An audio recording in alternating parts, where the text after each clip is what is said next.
I have to say truthfully that I love this novel.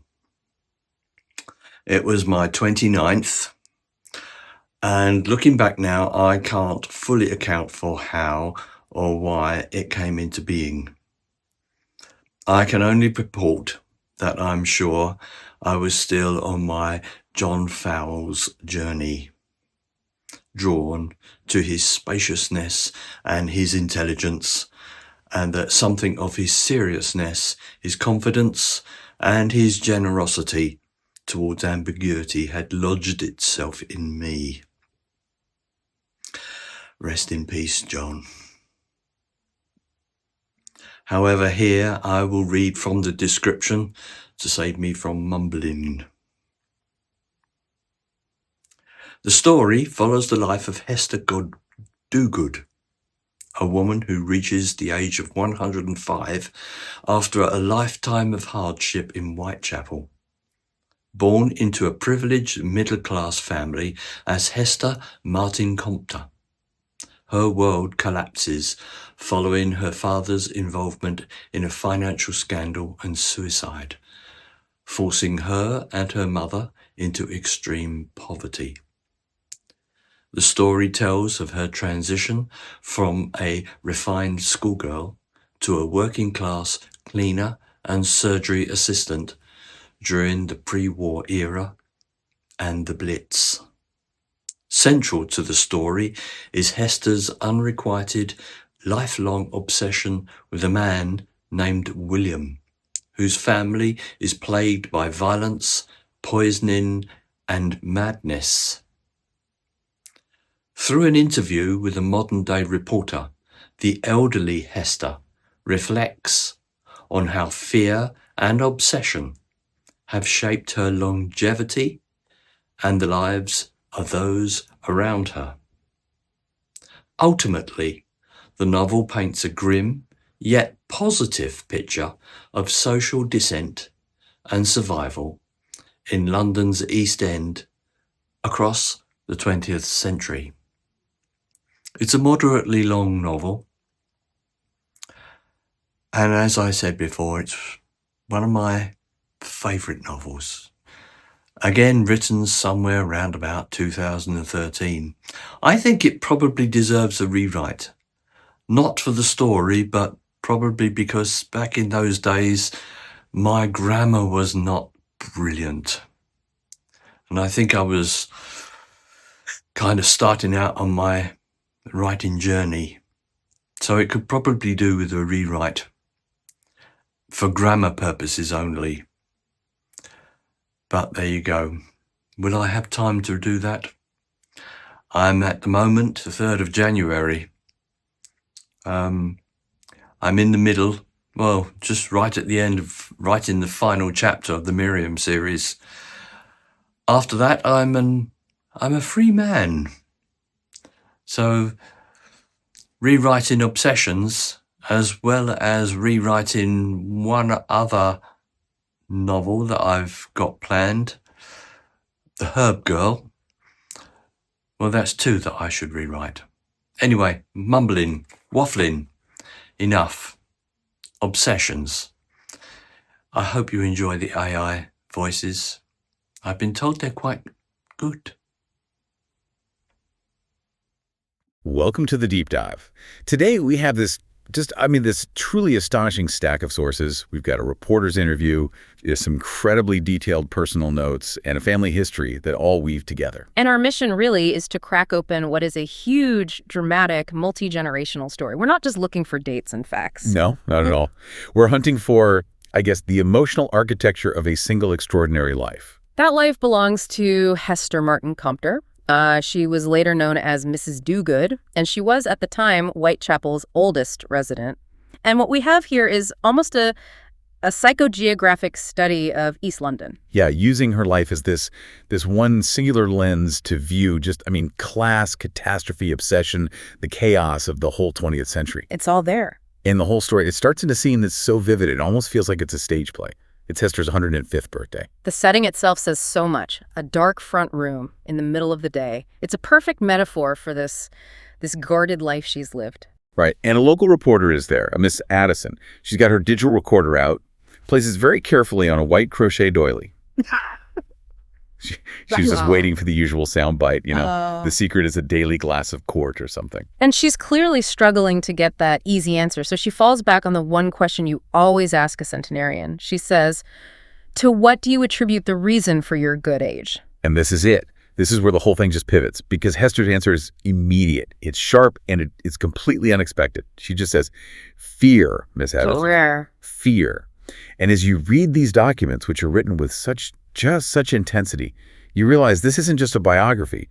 This is a confession. Yes. So our task today is to figure out why fear and emotion we normally think of as, destructive, why that became the engine for her incredible longevity, and how her lifelong obsession with one man shaped not just her own survival, but in this final just mind-blowing twist, the destiny of the very reporter who's sitting in front of her. It's a deep dive into what you could almost call controlled chaos. We need to unpack how she navigated an environment that she absolutely despised, how she preserved an ideal that was largely, fabricated, and how she survived. How she survived her family's own toxic legacy and that of her entire community. Okay, let's get into it. Let's unpack this life, starting right at the beginning. Part 1, the fall from grace in 1925.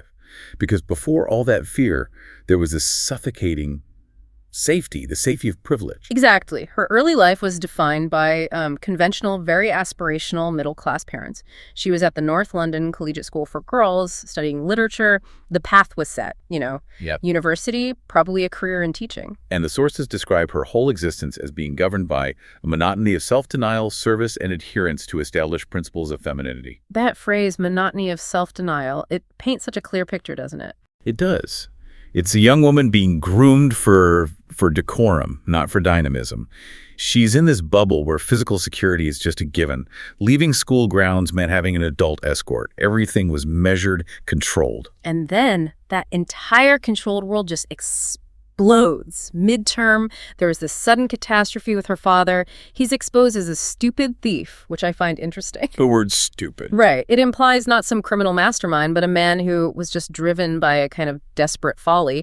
And he commits suicide while he's in police custody. And just like that, Hester and her mother, Cecelia, they're left with a single suitcase each. And as the source so vividly puts it, they were literally thrown onto the streets. The fall wasn't gradual, it was a cliff edge. Immediate and total. They didn't just lose their money, they lost their status, their identity, their whole future. And the only place they have to land is this house on Fashion Street in Whitechapel. And this is where the theme of obsession really, really takes root. Because that house was only in the family because of her father's own specific pathology. That's such a crucial thread to pull on. Years before any of the financial ruin, her father had bought this house way back in 1903. And the reason he bought it was because of his profound, almost clinical obsession with the Jack the Ripper murders. He wasn't just interested. He was attending spiritualist meetings, not for comfort, but, and this is a quote, hoping to commune with the spirits of the murdered women to try and find out what the killer looked like. So the very pathology, the family obsession with crime and death, is what ends up providing the roof over her head in her moment of deepest, darkest poverty. It's just staggering. The ghost of the Ripper, the one her father was chasing, delivered her right into the heart of the chaos she'd spend the next 80 years trying to survive. And that culture shock was instant. It was crippling. At her new school in Whitechapel, her very name, this aristocratic hyphenated surname, Martin-Compter, it was a huge liability. Target on her back. Immediately, she got these cruel nicknames, Blompy Cumpy and Misery Martin. I mean, she was this quiet, refined scholar just thrown into what she saw as a completely brutal alien world. And the environment itself was just aggressive. The sources claim she was now in a part of London society that had, quote, grown in devilment remaining, in essence, unchecked since the 16th century. Unchecked devilment. Yeah. The local kids were described as filthy and immoral. And we see this physical reaction in her notes. She started getting these inflamed spots on her skin. It's like her environment was literally toxic to her body. And the humiliation that came with poverty was profound. When Hester develops this mystery stomach problem, they can't afford a private doctor. They have to go to the Royal London Hospital. And that experience, sitting in that public waiting room, that was a core trauma for her, wasn't it? A defining moment. She writes about finding herself surrounded by people she saw as the most unsavory and repulsive set of people she previously imagined only lived in her worst nightmares. It's just brutal class shock. And that's the moment. It's so clearly documented in her notes. That's when Hester vowed to herself she would never be ill again. She realized with this terrible clarity that good health wasn't a right. It was a luxury only for the wealthy. Which explains how she presented herself. Yeah. She stood out. And the source has this incredible line for it. She stood out like a shilling on a chimney sweep's arse. What a phrase. That level of visibility was just dangerous. It forced her mother to finally concede defeat. Trying to make Hester wear her old school uniform was just inviting more ridicule, more danger. They had to blend in. They had to disappear into the masses. But in all this horror, something else starts to grow. The seeds of her central, and you could say her saving, obsession. And it all centered on two brothers, Peter and William Ward. Peter Ward was the way in. He was her first real friend among this horrid bunch, as she called them. He was withdrawn, shy, and he had a physical difference. One leg was shorter than the other, so he wore a big boot. And that made him an outcast, too. Exactly. His quiet nature and his slight disability made him an outcast among the other boys, which, ironically, in Hester's super critical view, made him the best of the horrid bunch. But Peter was just the orbit. William, his older brother, he was the sun. He was the gravitational center. William was the ideal. The notes say Hester had only once before felt her heart ripple with pleasure, and that was reading about some fictional, God-fearing warrior in a book. And she just projects that entire fantasy onto William. Instantly. She sees him as a probable angel now living in hell. But the sources, they immediately puncture that fantasy, don't they? With the raw, brutal reality of Whitechapel life. Oh, absolutely. This is critical. She witnesses her first deeply traumatic glimpse of human sexuality, and it involves Mr. Ward, the boy's father, up against a wooden shed with a woman. And the language she uses in her notes to describe it. It's so revealing of her sheltered past. She describes this rapid, violent movement she saw, and she compares it directly to watching horses mate during a nature field trip from her old school. It's a staggering psychological parallel, isn't it? She had this intellectualized, sanitized view of animal coupling. But this human act was violent, hurried, and terrifying. She was terrified, but she couldn't look away. She was mesmerized by his hairy legs and the way his long flannel shirt covered his posterior. This early, shocking sexual trauma, linked directly to the Ward family, it just lays this foundation of fear that she eventually turns into obsession. The physical reality of desire becomes linked in her mind to ugliness, to danger. Which brings us right to part 2, the secret collection and new identities.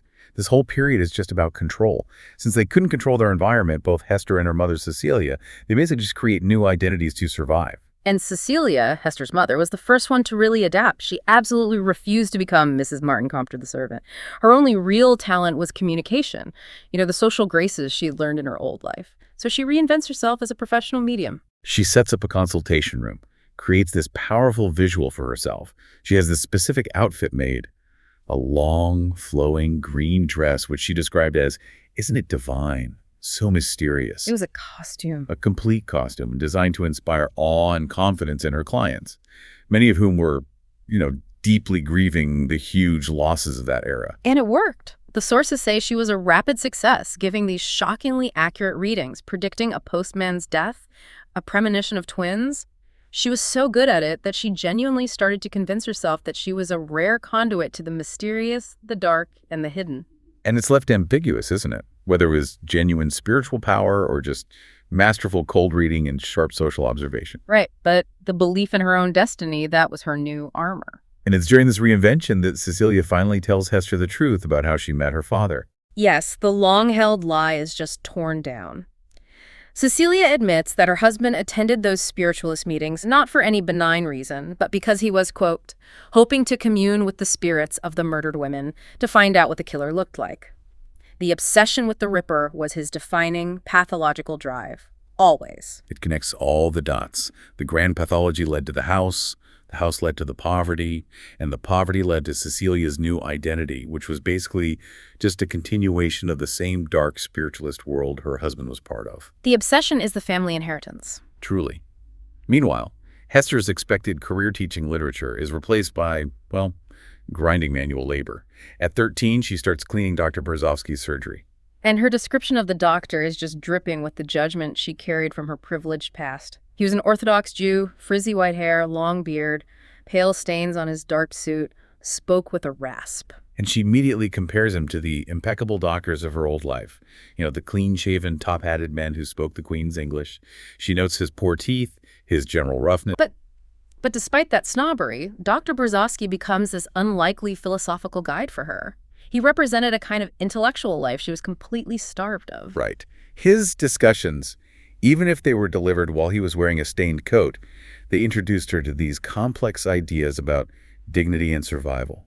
He had this specific idea that survival isn't about class or comfort, but about your ability to justify your own existence in the face of chaos. And that philosophy comes back later, doesn't it? During the spiritual crisis in the 1940s? It does. So while she's scrubbing floors, her mind is just completely fixated elsewhere on William. The sources even call this period the stalker's art. And she was brutally honest with herself about it. She knew her obsession was driven by desire and sexual greed, not true love. She knew that in William's orbit she was the furthest planet from him, but he was still her son. And that need to possess him drove her to this small-scale act of espionage.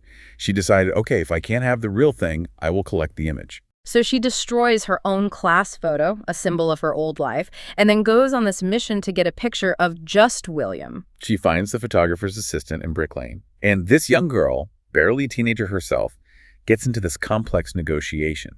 She offers a floor and 2 shillings, but she needs an enlargement, a blow-up of William's face. And the assistant at first demands a guinea 21 shillings, a fortune for them. A huge amount of money. But Hester, even in her poverty, she still has that sense of class-based bargaining. She negotiates the price all the way down to 3 shillings, or 3 bob. That successful negotiation, it shows you her nascent ruthlessness. She was willing to spend what little she had, not on food, but on an ideal. And that picture, along with others she collected over time, was locked away in a small black leather album. By the time she was 16, she had 7 photos. And she admitted this album was the only way she could really possess him. It was a perfect, contained, risk-free fantasy. Until the fantasy was almost shattered by one terrifying, visceral moment of actual contact. In the pub. In a public house, a place she normally avoided, William comes up to her, sees her collar is crooked, and he uses both his hands to adjust it. And that brief physical touch, Yeah. she describes it as an electricity that just shocked her.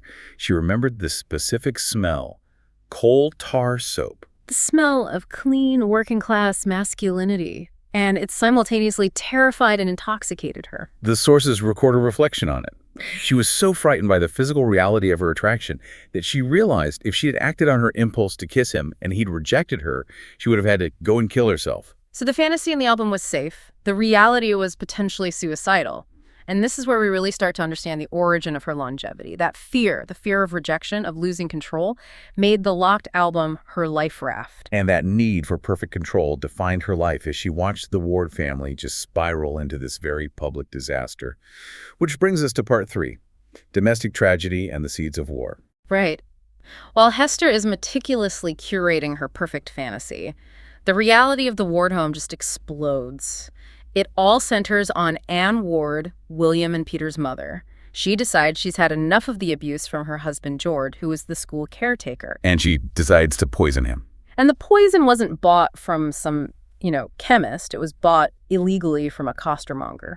And the source describes him with this bit of dark humor as a swarthy and apparently stupid but unintentionally comic midget. Who, during the trial, managed to address the Crown Court judge as governor.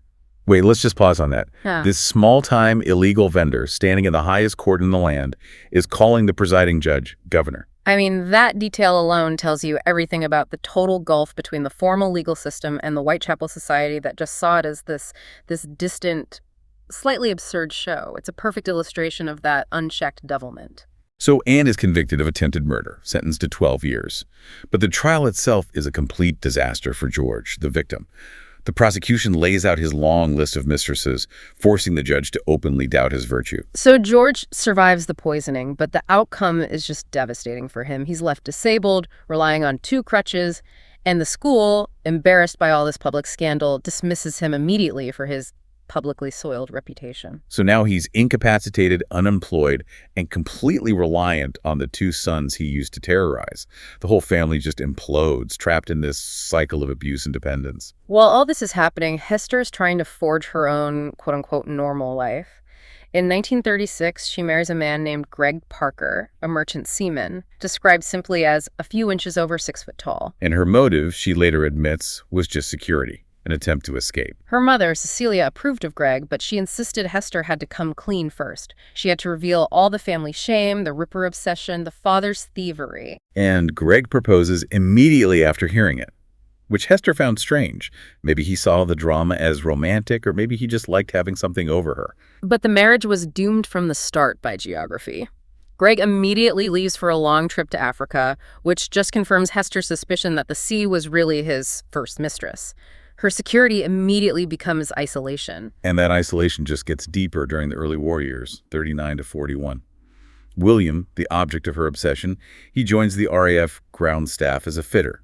He's moved around constantly, Calshot, Chilbolton, Davidson Moor, and Cornwall, where he finds the new environment completely hostile. He's spat on for his Cockney accent. But crucially, he meets June Ainsworth, a WAF cook, who gives him the stability he never realized he needed. So while William is finding a new partner, Hester's marriage to Greg is just collapsing. She suffers a miscarriage after falling onto a metal bedpost. A terrible accident. And when she writes to Greg about this trauma, his reply is just heartless, dismissive, no kind words, just this savage tone. That was the final nail. When he came back, their marriage was a total pretense. They were sleeping in separate rooms. And this personal drama collides head-on with a secret obsession when Peter finally confronts Hester. And this is a huge reveal. Peter tells her that Cecelia, her own mother, had betrayed her years ago by showing him the secret photo album. Which means Cecelia weaponized her own daughter's obsession. Unbelievable. And Peter delivers the final bombshell. William is getting married to a woman named Maureen, who the sources just savagely label the fat dragon and the stuck-up cow. But this whole confrontation, it reveals Peter's incredible loyalty to Hester, doesn't it? He'd clearly fallen out with his own brother over her. He tells her, "We stick by the people, that's important." So the secret album, the thing Hester thought was her private comfort, was actually the catalyst that fractured the Ward family dynamics. Peter saw how intense her feelings were, even if she never acted on them, and he stood up for her when William chose someone else.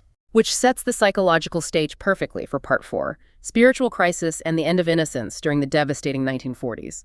Hester just throws herself into work for the Women's Voluntary Services, the WVS. And the Blitz was just an existential leveler. She was there in September 1940 for that massive raid over the docks. We have to focus on the sensory detail here. She described the approaching bombers not as single sounds, but as the sound of 1,000 angry bees. The sky, which is usually gray or blue, it turned this hideous shade of yellow and red from the fires. The chaos on Commercial Road was unlike anything she'd ever known. And she had this realization that her life before Whitechapel, that quiet, controlled monotony of the girls' school, it was defined by order. And that order was now just utterly shattered by this random, terrifying violence. The threat was external, invisible, immediate. And this era of mass, random death, it leads to this profound spiritual crisis among Cecilia's circle of mediums. Right. And the most dramatic part is when Cecelia falls out with her friend, Ms. Prospero, over these radical new theories that were coming out of the rocket attacks. The V-2s. The catalyst was a V-2 rocket that hit Valence Road. It killed 134 people in an instant. Mrs. Prospero was injured in the blast, and she had this moment of existential clarity that just destroyed her long-held beliefs. And she connects this trauma back to those philosophical ideas that Hester had heard years ago from Dr. Berezovsky, the ideas about human resilience and how we create meaning. And Mrs. Prospero comes to this conclusion that the afterlife isn't some pre-existing place. It's something we fabricate entirely with our own belief. It's a very ego-driven theory. If you believe intensely enough, your personal heaven exists. But if you're a poor atheist, as she put it, your soul just dissipates, like ice on a hot day. The mind is a Hercules, capable of generating its own eternity. And Cecelia, the professional conduit, she found this theory completely objectionable at best. It didn't just challenge her doctrine, it undermined her whole professional identity. Of course. If the afterlife is just something we make up, then her role as a medium, a humble messenger, is obsolete. It implies her power was just clever psychological manipulation, not a real connection. And it threw her into this state of doubt. Meanwhile, as Cecilia's world is fracturing, Anne Ward, the woman convicted of poisoning her husband, is on the opposite journey. She's in prison. First Holloway, then Aylesbury. And the sources show this remarkable redemption. A more tolerant medical officer, and of all things garden work, they cure her long-standing mental instability. This is so crucial. The rigid structure of prison life, the consistency, the clear boundaries, it provided a peace she never had in the chaos and abuse of her home life. So paradoxically, the confinement, the lack of freedom, gave her the mental comfort and contentment that being Mrs. George Ward of Whitechapel never could. Her confinement was actually restorative. Back in the city, Hester's desperation is just growing. Her marriage to Greg is a total pretense, and her affair with Peter begins. The sources are very clear on its nature. It was driven by frustration on Peter's part and loneliness and compassion on Hester's. And Peter, who is still so attached to her, gets worn down by his own isolation. And he lies about their relationship, claiming they were intimate, which inadvertently pushes Greg to finally file for divorce. But when Hester presses him on what their future could be, he delivers this just crushing moment of emotional honesty. He says to her, "I only ever loved me, Mum." And that statement, it just offers Hester the final piece of the puzzle about William, doesn't it? It does. Peter's love was a search for a maternal, stable figure, the one Anne Ward couldn't be because of the toxic environment. And William, the ideal, he was ultimately just an empty vessel for her own desire and sexual greed. Her real emotional attachment was to the chase, to the ideal, not to the man. And Cecelia, when she finds out about the entanglement with Peter, she quickly banishes him from the house, protecting her daughter's reputation, but just shattering Peter's last chance at any kind of happiness in Whitechapel. And this whole complex knot of relationships leads us just inexorably to part 5, the final tragedy and long-term obsession. William, the sun god, is demogged from the RAF.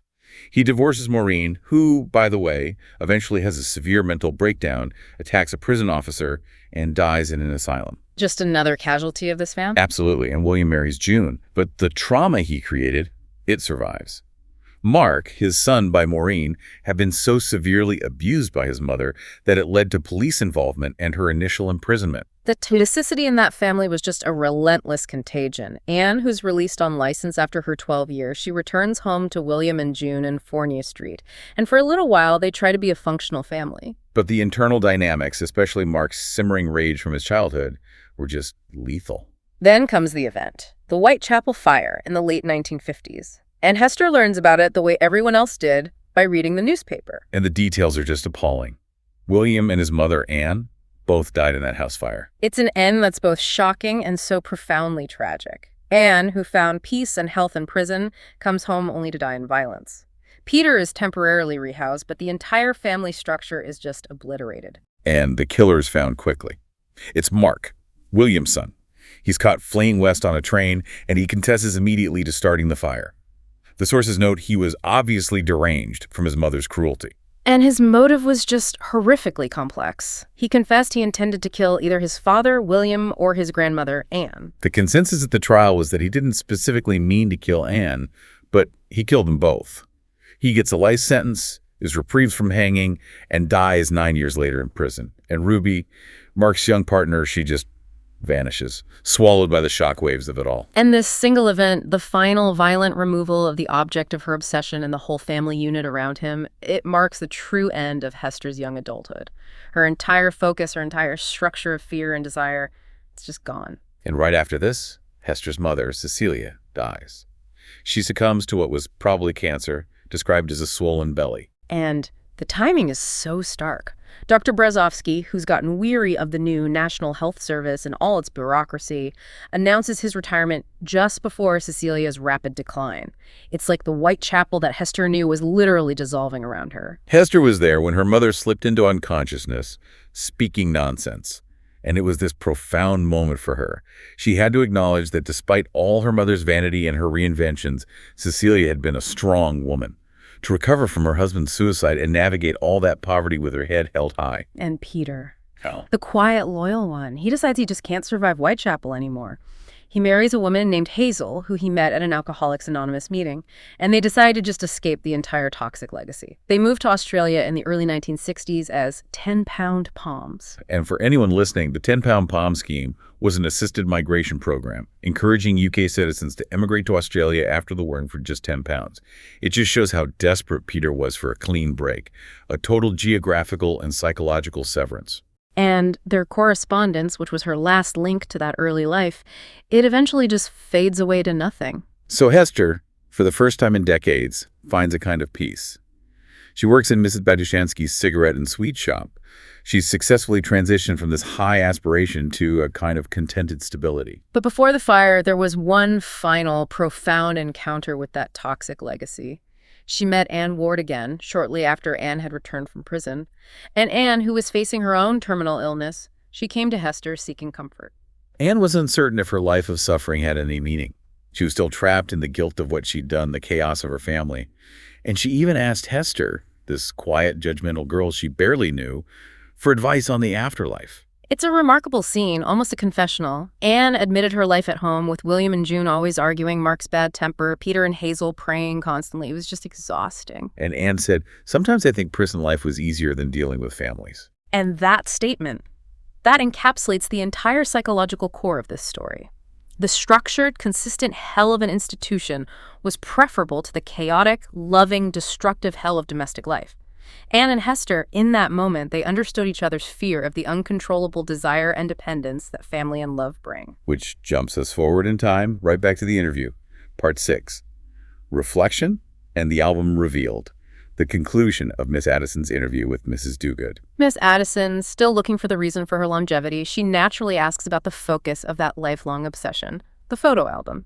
And Hester, now Mrs. Dogood, she maintains this narrative of having moved on. She tells a firm, complete lie. She claims she destroyed the album 10 years into her marriage with Mr. Dogood, a man she admits she only married for security, seeing him as a means to support me. She says the past was best left in the past. But in telling this lie, she offers her final, hard-earned clarity about William, the man who was her sun god for 80 years.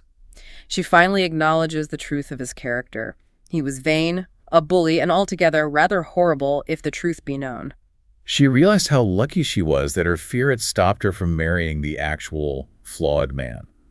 She reflects on love as a negative force, a dreadful thing, precisely because it blinds you to reality. The interview ends. Miss Addison leaves. Shortly after, she reads Mrs. Dogood's obituary. But the story isn't over.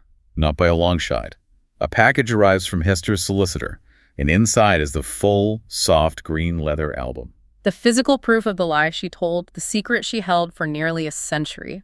And inside were over 146 photographs, all of one man. She had kept it secret from Mr. Dogood right to the very end. And the package included a final note. Hester's true confession. She apologized to Miss Addison for the lie, saying she felt an enormous pain of guilt, a feeling she hadn't experienced in years, and that she felt shameful that I had lied to my husband for so long. And the note reveals the ultimate confusing power that collection had over her. She writes, "I remain unclear on my purpose of sending them to you, but you see, I could not destroy them." The obsession, even when she knew it was based on a shallow, horrible man, had become part of her identity, her narrative, the single most important object of her life. And this leads us to the final, just astonishing connection. Miss Addison, the young reporter, is looking through the photos on her train ride home. She recognizes William, of course, but then she spots one image, William standing next to a slightly smaller man. And the detail is undeniable. It's Peter Ward. Thin-faced, with the large boot and the slightly shorter leg, but also with this truly beautiful smile. This is the man who loved Hester quietly, fiercely, the man who stood up for her, the one who escaped to Australia. And Miss Addison realizes, with this stunning, gut-punching clarity, that she has found her own grandfather. The family secret, the lifelong obsession with William, the fire, the escape. It was all intimately connected to her own family right now. Hester didn't just give her an interview. She handed her the key to her entire past. The obsession loop just comes full circle. The reporter looking for a simple soundbite finds the origin story of her own life, gifted to her by the woman who kept that secret for 80 years. So what does this all mean for you, the listener? This is a story where almost every single character is defined by a singular, consuming drive that often leads to destruction. You see that tragic intergenerational obsession so clearly. The grandfather obsessed with the Ripper, which leads them to the house. Cecelia obsessed with mediumship and status, which leads to her disillusionment. Mark obsessed with revenge, leading to murder and his own death. And Hester obsessed with William, leading to longevity. And the profound irony is that the original obsession, her father buying that house to hunt the Ripper's spirit, is what created the precise environment in Whitechapel that trapped and defined Hester's chaotic life. She was a captive of her own family's history, right down to her address. Which brings us back to that core question, the answer to longevity. Hester said her long life was due to fear. Was she right? I think she was, but we have to define that fear very precisely. It wasn't just fear of the Blitz or fear of poverty, though those were real. It was the specific, crippling fear of possession. The terror that drove her to keep William locked in that album, to maintain him as an ideal rather than risk the terrifying, ugly reality of intimacy. So by loving him so intensely but never actually achieving him, she avoided marrying the man she later described as a vain, a bully, the man who arguably drove both of his wives to insanity and violence. The singular, all-consuming obsession with an unattainable, curated ideal. It literally saved her life by keeping her from a truly tragic, destructive union with the real William. That album became a kind of emotional quarantine. Her life then wasn't defined by living fully, but by a narrative she felt compelled to document in that album and to curate in her final interview. She was protecting the perfection of her internal story. Indeed. Which forces us to ask a crucial question about our own existence. What parts of your own life are you collecting, hiding, and curating, knowing that only you will ever truly understand their purpose? And what dangerous realities are those carefully constructed fictions helping you to avoid?